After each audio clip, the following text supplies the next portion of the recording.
amma fixattee bar dura tare amma osoo dhoorgitalleen dhoorgitulleette dura tare amma fixatteerte erge fixatte boodan Bayi dhoorgitatte. maqaan ofirraa dhooga. Hin dhoogituufi bayi ofirraa dhooga. Wajjin kaana hin malee dhoogaan. Likkiitti sii galcha wallahi. Hawaara biyya jedhu sanii buusisaan yoo barbaadde. Lakkaa kaamita. Biyyuma kana Gochuun barbaadu. Nama gurguddaa akka tuba. Dhageeffadha. Obboleessa na dhage. Akkuma tuubanti nama gurguddaa si jala jira. Beeka si jala jira. Sheeka si jala jira. Wal kabajnaa. Dhageeffadha. Miira keessaa bahii fixxeerta. Ittiin daddabalanii keessaa bahii waan jiru maraayyuu nuti ilaala si galtee. Nama kira irraa kafalanii.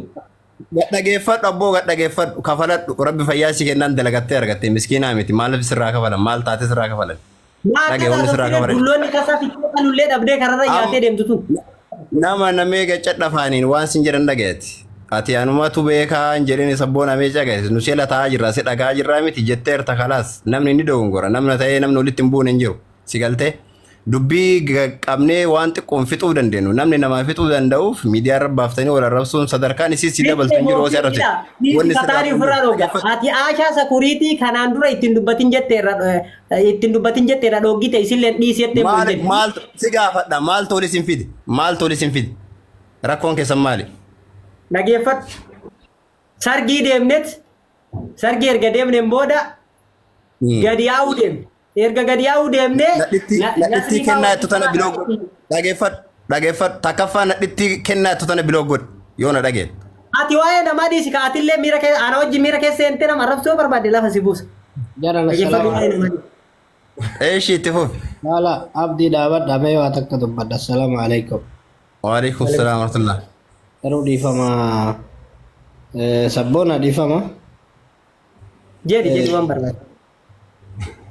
Tokkoffaa jara kenna rabbiillee fira sodaatuun gaariidha. Haa ta'u immoo miira keessa seenuu dandeetta. Namni waan waliin wal lolu beekuun dirqama. Ati har'a nama guddaadha.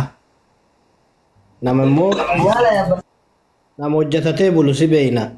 Nama dalagatee dayfa ofiitiin bulu. Ani dhugaa rabbi wayitii as jalatti si argee ati akkasin loltu san ijoolleen nama dhiiraa wayitu sitti zaate laata ka jedhudha malee. Wayita waa'ee saala dubartii irraa haasoitu osoo ol nagalche waa takkitti itti himaa jechuu barbaadee galatoomee baga ol nagalchite. Obboleessa kiyya koomee ta'u ofiirra taa'an jedhan luka ta'u ofiirra taa'an malee ta namaatii miti akka feetetti situ bula akka barbaadetti situuf bulcha. Nama waliin haasoitanillee nama ittiin wal loltanillee osoo laallattanii gaariidha. Har'a shaarjaa keessa jirta shaarjaan baraandaa bulaan jirtu manuma keessa bulaa jirta. Namni dhufee sirraa kafalaa hin jiru. Kaati beekuu qabdu. Nuti waggaa shammoo meeqa shaarjaa keessa jiraan. Namni nurraa kafalee as hin geenne haga fedhellee yoo ta'e warra shaarjaa yoo jedhanis. Saahiba. Har'a dorgommiin asii miti. Uummata kana waliin dubartoota kana waliin dubartoota waliin baay'ee naaseen sabboonaa dhiifama garuu dhiisi wallaahi. Dhiira ofitti hin dhiisin. Yoo ansituu qe'ana na arrabsi. Dubartii waliin akkasitti na arrabsiin.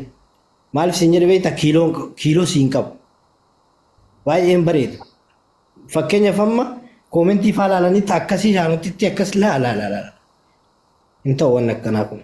Koomentiin hin arrabsinee margibamu. Beeke naa gala. Ani wanni siin jechuu barbaade beektaa gabaabumatti hirribaa ka'ellee dhiifama yoo dogongorellee ati nama dalagataa jiru si beeyi namoo sin beeyi. Dayfa keetiin bultaami. Namni si bulchu jiraa. Namarraa birrii barbaaddaa. Namarraa akkaataa itti jiraattu barbaadaa jirta hin jirtu. Rabbi sii kenna dalagataa jirta alhamdulillah. Afaaniin waan hojjetattu. Afaaniin maal gootaatti diina ofitti bitatta. Dubartiidha. Haga jedhan san malee paaworiin isaanii hin jiru. Jecha afaan isaan qofa. Hangabaabumatti ati nama yaadaati aabi waan akkana. Dhiisi sirraa bareedu tasumallee. Dhiira ofitti hin dhiisin kaadha deebi'ee siin jedha. Ijoollee dhiiraa afaan sitti bantu yoo jiraatan ofitti hin dhiisin. Dubartii waliin naasa'i. Haati manaa kee dubartii, obboleettiin tee dubartii. Fakkeenyaaf obboleettii tee osoo akkasitti namni quunchisee arrabse sitti dhaga'ama. Obboleessi mucattii ammatee arrabsituu kun osoo amma onlaayinii irra jiraatee itti dhaga'ama. Lees obboleettiidha. Haga afaan hin jedhan san malee wanna takka itti yaadanii dubbatan. waanuma barbaadanaa jiran. Nu shaarjaa keessa jiraanna borus hin jiraanne iftaanis hin jiraanna nuyyuu anuu shaarjaa jiraadha ollaa keessa baraandaa ciisaan jiru. Kaffaladheetuma ciisaa jira. Mee namni guyyaa tokko dhufee sirraa kafalee jira? Nurraa namni kafalee jira? Hin jiru. Jecha laal isaan. Jecha waan jechaatti lafee nama cabsan. Garuu lafee illee si haa cabsan malee dubartiidha. Kalaas kabajaa qabanii rabbi isaanii haa deebisu. Ati waliin hin haasayin. Dhiisi dalagadhu. Dalagaa ta'e ari'adhu obboleessa kiyya. Har'a as jirra boru biyya keenya jirra. Kana lafarratti illee gaafa wal argine wal gorsina. Atis na gorsita anis si gorsa. Takkitti tana narraa fudhadhu waliinuu haasayin. Dubartii majalaayyuu hin deebisin. Amma sa'aatii kana dubartii maayyuu haasofsiisin iyyuu bilbilumaan. Wallaahi billaa waan haga dubartii haasofsiisu na jibbisiisu hin jiru namni. Ani bilbilallee ni haasofsiifnee bara. Bakka sargiitti. Sabboona Jibriil asuma si dabala. Sabboona mee nama dhageeffadhu baay'ee dubbataa turte. Jibriil umarra si dabalaan illee sabboona jettee jirta. Jibriil siin jedhee jira. Si galtee.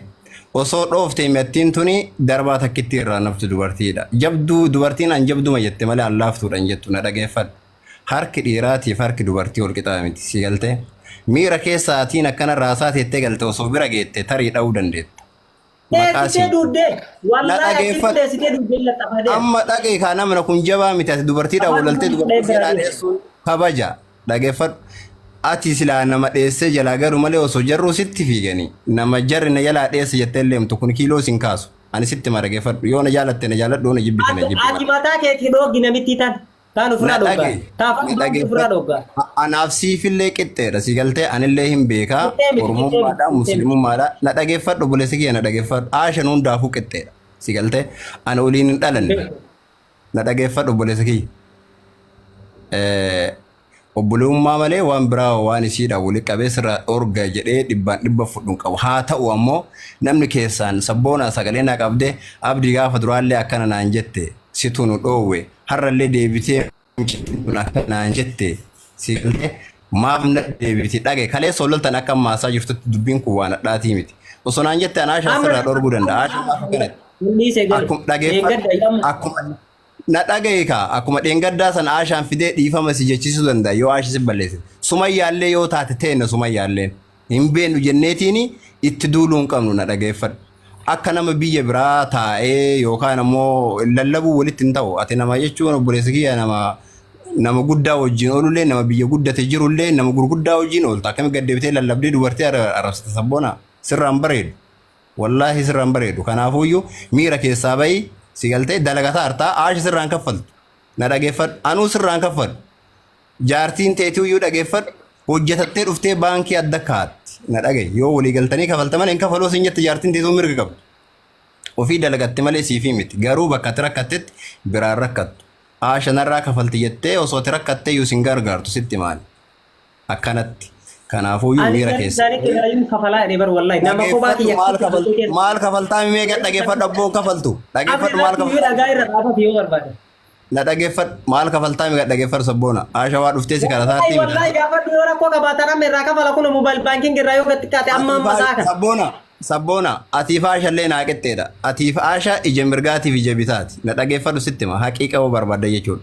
Isin lachuu ija takkaan isin laalu. Si kabajaa. Isiillee ni kabaja obboleettitiyya keessatti ammoo osoo aashaan ati dhoofte sitti maa aashaan irratti sidhaa sababni dubartii waan isiin taateef dhageeffadhu miira keessaa bahe ati ilma dhiiraatti dheessuu qabda malee aashaan itti duuluu yookaan ammoo arrabsuu hin qabdu nutti maddu Jibriil jira Nuuraddiin jira Kamaal jira namoonni biraa jira narraa qaban ta'etti yoo maraattee ol baatee kasee arrabsu taate aasha nama miidiyaarra ol bahee nama arrabsuu miti dhiifteerti durallee mana barattee miidiyaan arrabsaa turte abdii maa wanni jedhe azala barreessitee dhukkee irraa kaasettee deemtee sumayyaa bira dhayitee odoo anoo seensisee dhukkee irraa kaasette. Amma dhageeffadhu ashandaa kana jijjiiru waan namni sin jedhu dhagaye obboleewwan keetiin nuti kasitti haasa'u jiru si galtee sa'aatii kana sa'aatii namni boqonnaa qabu sa'aatii namni hojii qabu sa'aatii kana rafee gara hojii deemu si galtee namni sheer godhe amma dhageeffadhu. Ana bichaa miti dhageeffadhu gurba na dhageeffadhu ana waan feete naan jedhe rakkoon qabu boru ganama wal arginaa yookaan dhiifama naan jetta yookaan dhiifama sin jedhe. Hin jedhu wallaahi billaa hin jedhu sii arrabsee ture. Na dhageeffadhu waan na arrabsiteefan si gaafadhaan sin dhiisu sii dhufa manatti. Wallaahi billahi deemi abdiin si agora goru edena nalee maalin farichaa normu wallaahi billahi deemi abdiin si agora goru kana booda ana abdiitti maaleen wallaahi. Amma na si Abdi dhufa. mau jibira dem abdi si agora goro dem komenti barresa. Maala koo isi gaafadha. Ana gorogora garteet. Naa gaafadha Oromoo. Jadi dem Nuraddiin Jibriil Kamaal. Naa gaafadha. Ana gorogora gartee abboot. Nuti kabadhu abdi. Abo himbus wallahi billahi si busa abdi wallahi si busa. Yo dufte mana dufta male si busa. Himera. Sabbona assalamu alaikum. Waalaikumsalam. Salaamata rabbi jira qabuun isin ulfaatamu. Alaikum salaam wa rahmatullahi wa barakatuh. Nama guddaa baaba. Waalaikum Sakiyya ati yaada kan kee kennattee yoo gorsites gorsitee yoo gadi buute maal rakkoo qaba maaliif karakkarta? Dhabaanta. Yaada kenne barnoori. Yaada kennee jira si galtee dhaabbadhu jedheen irra sin baasu walumaa galatti. Dabar. Jaarsummaa yoo dhageeffadhu ka dubbiin miidiyaa jalqabamte miidiyaan xumuramte aadaa warra miidiyaati asuma findhee asuma araarsinee buuna akkami gabboo obboleeyyan lamaan tollole akkamitti osoo jarri walitti hayyattu akkamitti dhiisee biraaraaf. Summataa dubbiiti amma anillee yaada kiyya bayadhee dhumarratti maal goona ka jedhu walumaan ilaallaa warra qabda jechuun dirqama ilma namaati. Walumaa galatti namoonni hedduun waan barbaadan waan itti fakkaatan jechuu ni danda'u. Kuni natsaa gabayaadha. Paabliikii waan ta'eef akka barbaadan jechuu ni danda'an. Sabboonan sanirra kaka'e miira keessa galee aariitiin akkaataa saniin haasawuu isaa argee nutuu namoonni hedduun miira keessa galanii koomentii barreessaa turanii garuu koomentis dubbisuu hin dandeenye. Walumaa galatti obboleessa kiyya qaalii jechi miira keessa si galchuu danda'a. Control of gochuun dirqama kan keeti. Wanti amma asirra dubbatu kun dookumentar sii ta'a. Ta'ee sii ta'a jechuudha. Kanaaf haga danda'amaa ta'een waan dubbattu irratti miira keessa waan si galchu hundarraa laba. Eenyus yoo ta'e laba. Garuu seexana malee kan hin araaramne hin jiru. Nama wal dhabdeen saniin araaramuun hin mootu.